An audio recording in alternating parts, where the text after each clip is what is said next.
Hello, நான் உங்கள் SS. இன்றைக்கி சூப்பரான ஒரு டிஷ் செய்ய போகிறேங்க.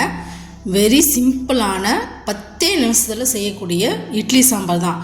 இந்த இட்லி சாம்பார் மட்டும் செஞ்சிங்கன்னா அடிக்கடி செய்வீங்க. அவ்வளோ டேஸ்ட்டாக இருக்கும். செய்கிறதுமே ரொம்ப சுலபமாக இருக்கும். பாருங்கள் எவ்வளோ கலர்ஃபுல்லாக சூப்பரான இருக்குது. ஹோட்டல் ஸ்டைல் சாம்பாரை விட இது பெஸ்ட்டாக இருக்கும்.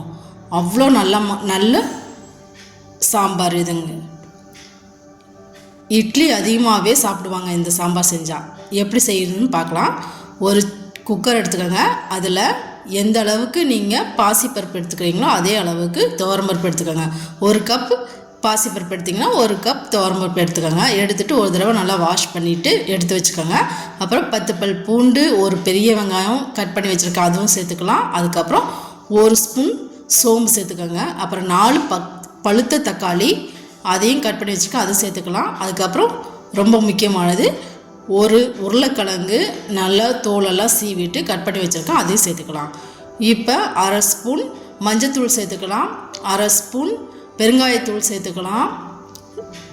அப்புறம் சாம்பார் பொடி உங்களுக்கு காரத்துக்கு ஏற்றாப்படி சேர்த்துக்கோங்க. நான் 3 ஸ்பூன் சேர்த்துருக்கேன். இது வீட்டில் செஞ்சது. உங்களுக்கு எவ்வளோ காரத்துக்கு தேவைப்படுதோ அந்த அளவுக்கு சேர்த்துக்கோங்க. சேர்த்துட்டு தண்ணியை அது முழுகிற அளவுக்கு ஊற்றிடுங்க. ரொம்ப தண்ணி ஊற்ற வேண்டாம், ஆனால் எல்லாமே கோட்டாகிற அளவுக்கு தண்ணி ஊற்றிக்கோங்க. தண்ணி ஊற்றி ஒரு தடவை நல்லா கலந்து விடுங்க.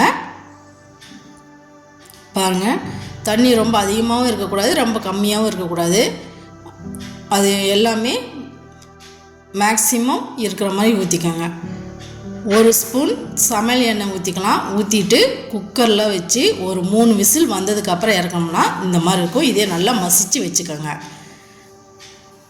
மற்ற வச்சு மசித்தாலும் சரிங்க, மசித்து வச்சுக்கோங்க.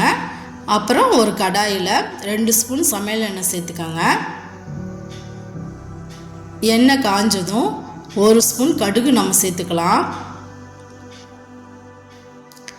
கடுகு நல்லா பொரியணும். பொரிஞ்சதுக்கப்புறம் ஒரு வரமிளகா, ஒரு பெரிய வெங்காயம் கட் பண்ணி சேர்த்துருக்கேன், அதையும் சேர்த்துக்கலாம். நீங்கள் சின்ன வெங்காயம்னா ஒரு 10 வெங்காயம் சின்னதாக கட் பண்ணி சேர்த்துக்கலாம். அதுக்கப்புறம் 1 ஸ்பூன் சீரகம் சேர்த்துக்கலாம். சேர்த்துட்டு நல்லா ஒரு தடவை கலந்து விடுங்க.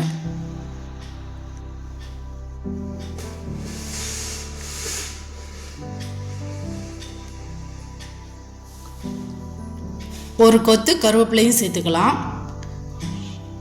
இந்த சாம்பார் ரொம்ப ஈஸியாக இருக்கும். பிகினர்ஸ் கூட ரொம்ப சிம்பிளாகவே செஞ்சிடலாம். காலையில் என்ன சாம்பார் வைக்கலாங்கிற அந்த குழப்பமே இல்லாமல் இந்த சாம்பார் செஞ்சிடலாம். நல்லா வதங்கினதுக்கப்புறம் நம்ம மசிச்சு வச்சுருக்கிற அந்த பருப்பு கடைசியில் இதில் ஊற்றிக்கலாம். ரொம்ப கட்டியாக வேணும்னா நீங்கள் கட்டியாகவும் வச்சுக்கலாம், இல்லை கொஞ்சம் தண்ணி மாதிரி வேணும்னாலும் தண்ணி ஊற்றி நம்ம தண்ணி சாம்பார் மாதிரியும் நம்ம வச்சுக்கலாம். ஆனால் இது கொஞ்சம் கெட்டியாக இருந்தால் ரொம்ப டேஸ்ட்டாக இருக்கும். இப்போ தேவையான அளவு உப்பு சேர்த்துட்டோம். சேர்த்ததுக்கப்புறம் ஒரு தடவை நல்லா கலந்து விடுங்க.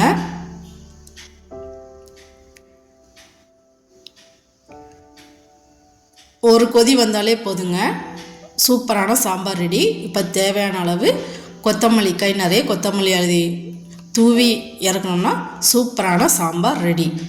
இது இட்லி, தோசை மட்டும் இல்லைங்க, சாப்பாட்டுக்குமே ரொம்ப சூப்பரான காம்பினேஷனாக இருக்கும். பாருங்கள், இந்த அளவுக்கு திக்காக இருக்குது. தேங்க்யூ ஃபார் வாட்சிங். சப்ஸ்கிரைப் பண்ணுங்கள், லைக் பண்ணுங்கள், ஷேர் பண்ணுங்கள். தேங்க்யூ.